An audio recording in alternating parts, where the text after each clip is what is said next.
Welcome back to ReZero X Volume 1. And today we're going to be going over Chapter 2. So we get a little bit of a time skip from the last chapter. And Cruchet and Fourier are now 14 years old. And we have a new person to the friend group, Felix. Now let me go ahead and make a little confession here. When I first saw and read Felix's name, there's two different ways that I saw it spelled, and I thought that it was just more of a translation thing because one with the LIX at the end, and one with RRIS.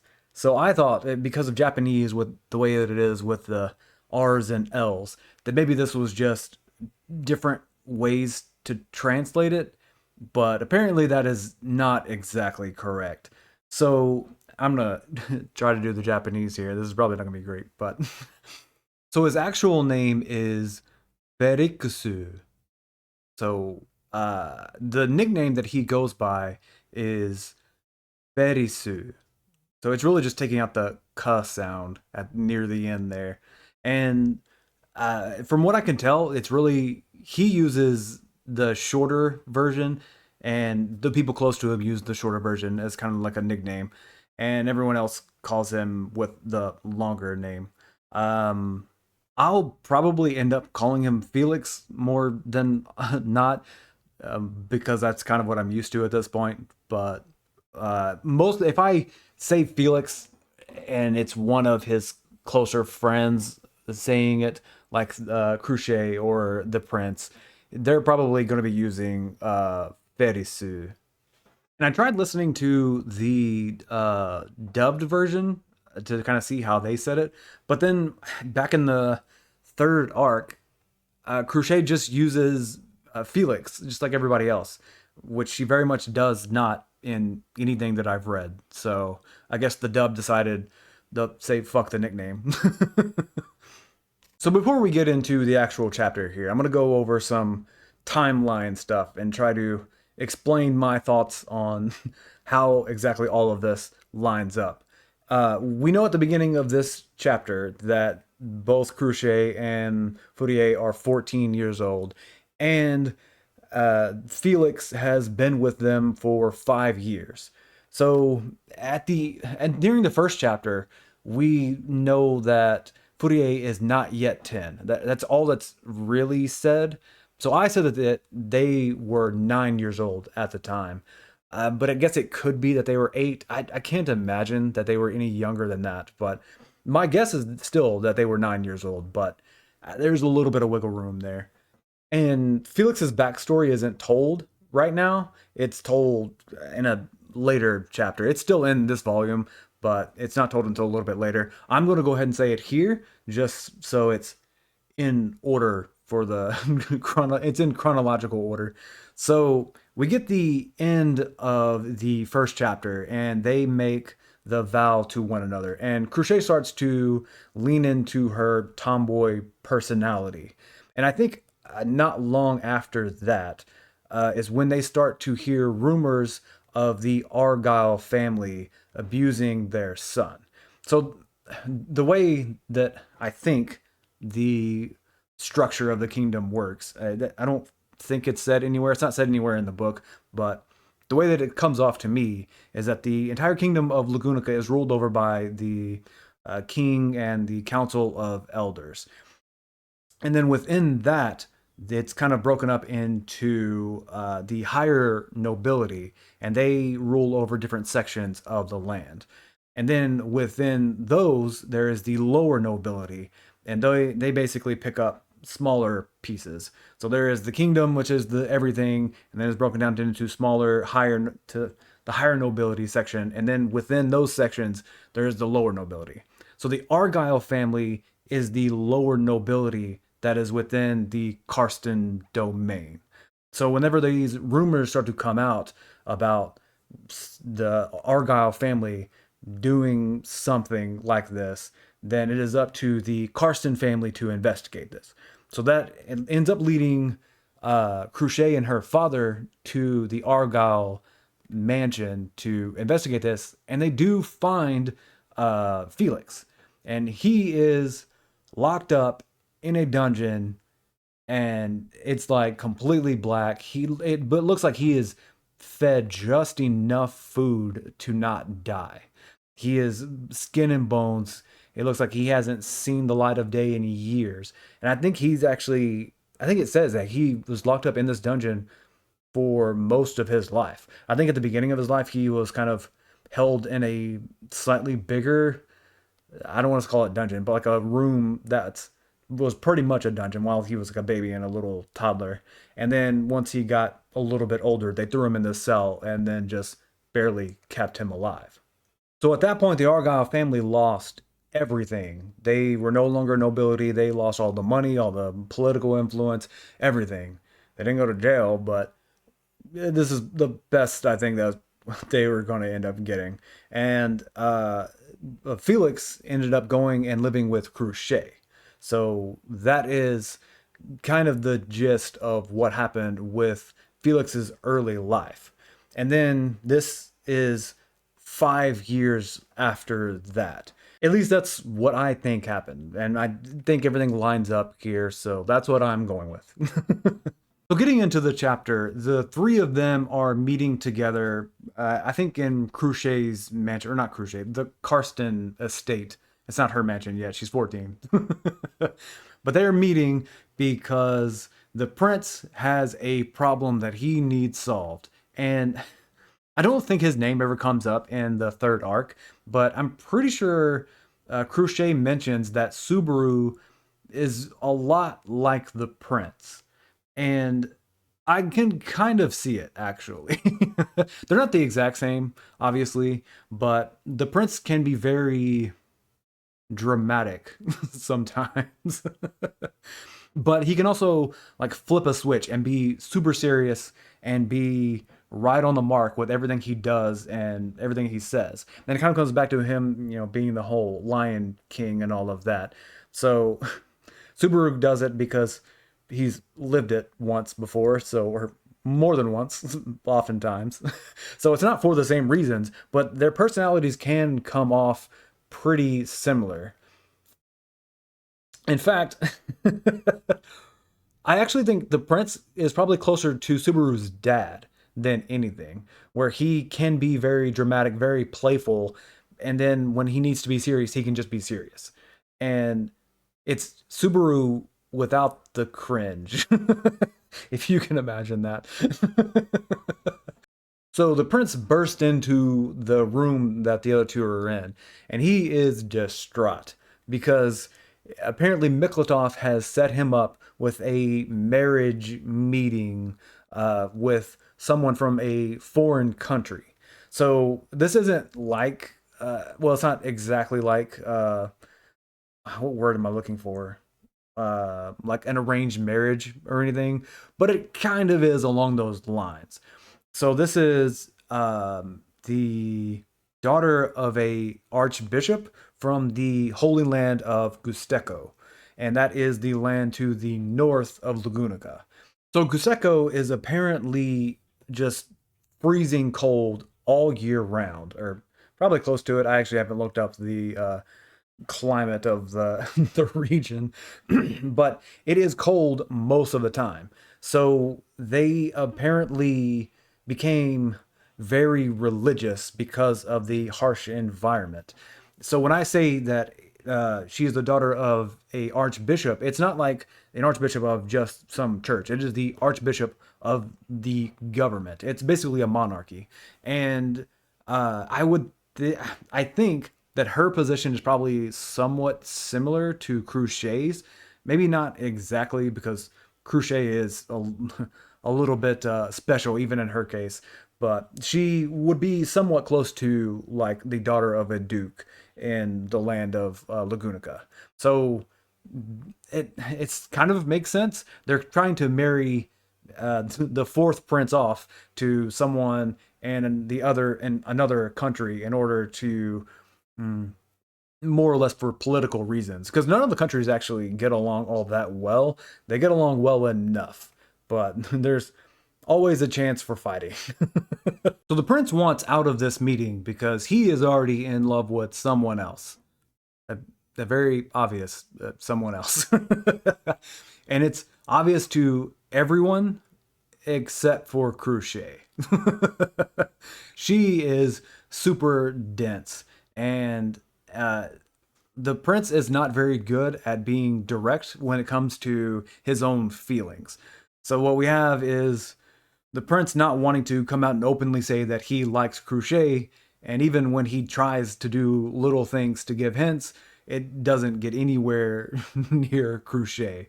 Kind of similar to what Subaru and Amelia go through, except I would actually argue that Subaru is better at being romantic than the prince.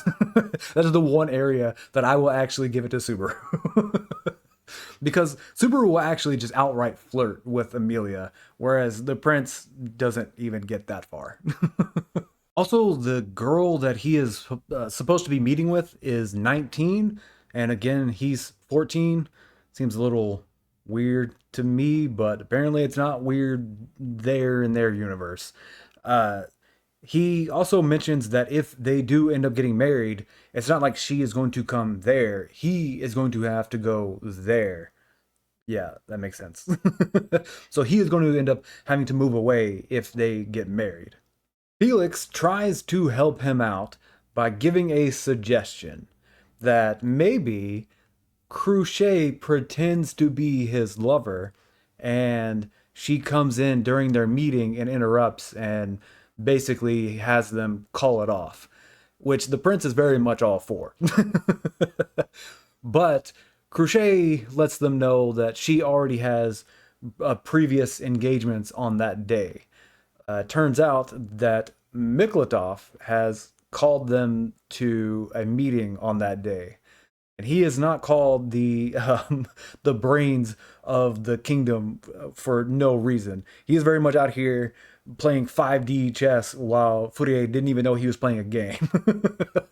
But Crochet takes that plan and runs with it a little bit.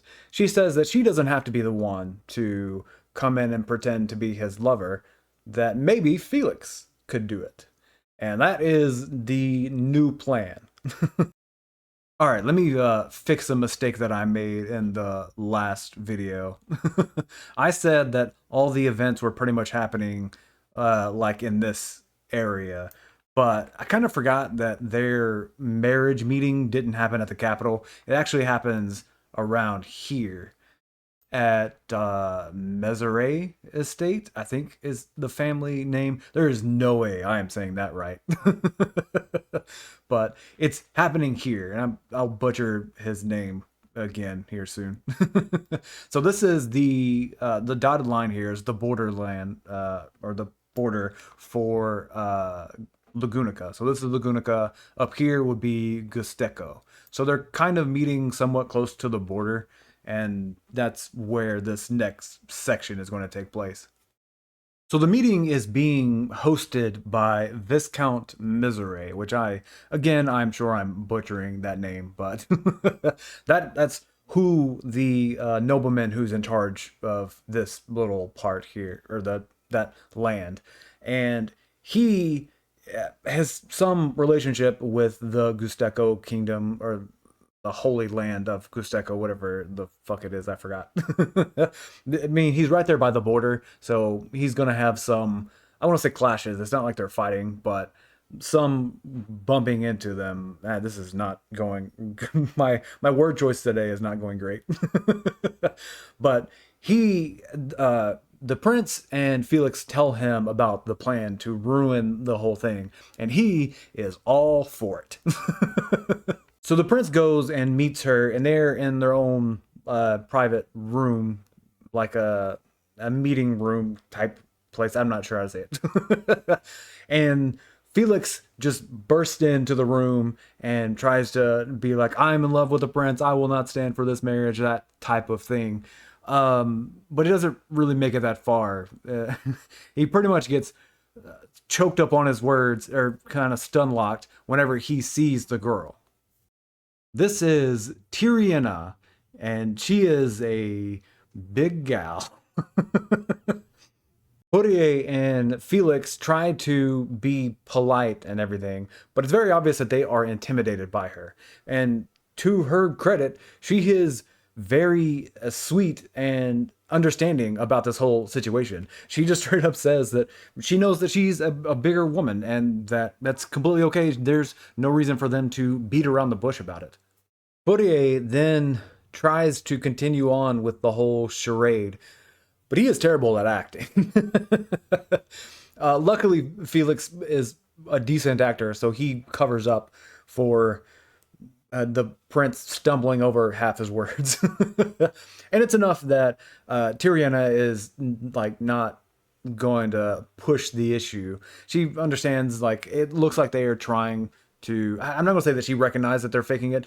But I do think that she sees that they have a connection, and she's not interested in breaking anything up, basically. So she completely says that it's fine, call it off, like, it's not that big a deal. And she even brings up the civil war that happened in Lagunica a while back, which was the demi-human war.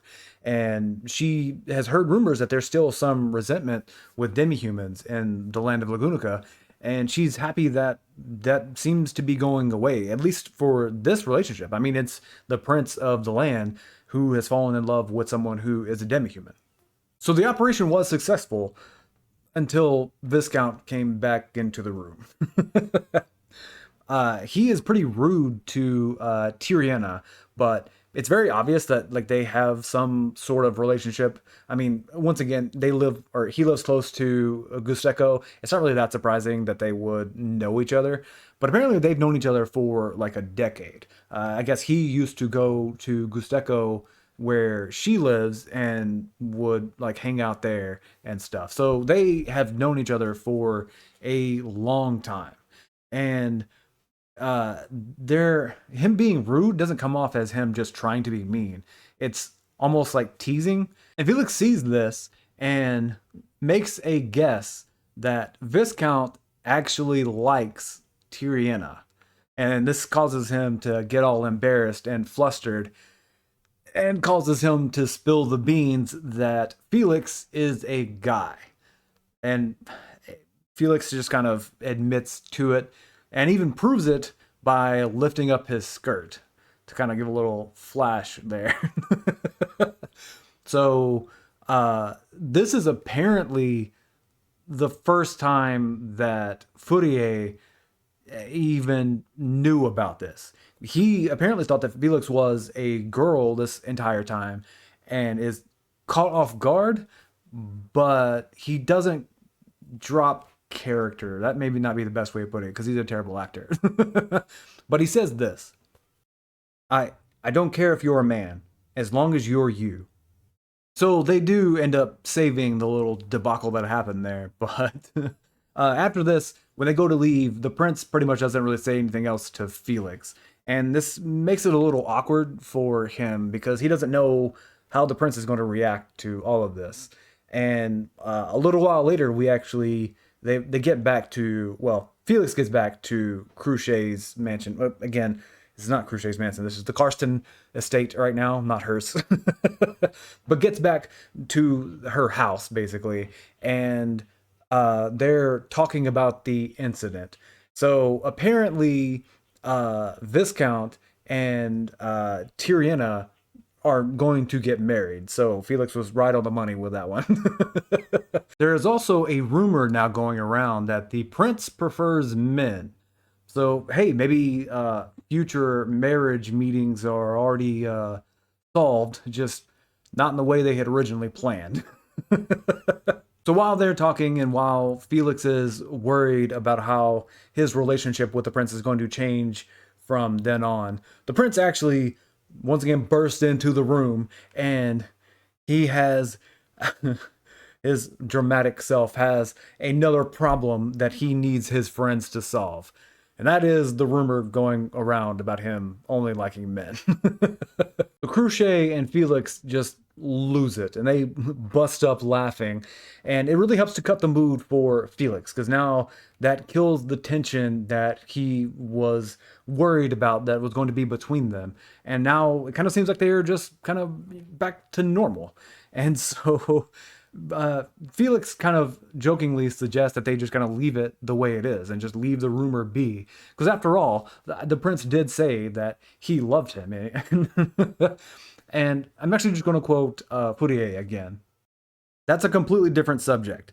It's true that gender doesn't stand in the way of my love for you, but you're a special case. I wouldn't feel this way about just any. Wait, what are you making me say? And once again, I think this is just the absolute perfect thing for him to say in this moment. I mean, he does love both of them as like close friends. He just loves Cruchet in the romantic way. And that is where the chapter ends. Pretty much right back where it started, with the prince needing problems to be solved. And it kind of seems like this is their normal relationship. The prince will just randomly burst in and say that he has some problem that he needs to talk to them about. Or it may not always be a problem, but he just seems to show up randomly and hangs out with them. And over the last 5 years, I mean, they've gotten pretty close because of it. And that's pretty much it for now. So next time we'll get more stories of their adventures together. See ya. Little bit of a fan service here of Tyriana, if you were wanting it. No idea why they decided to include this in with the volume, but here you go.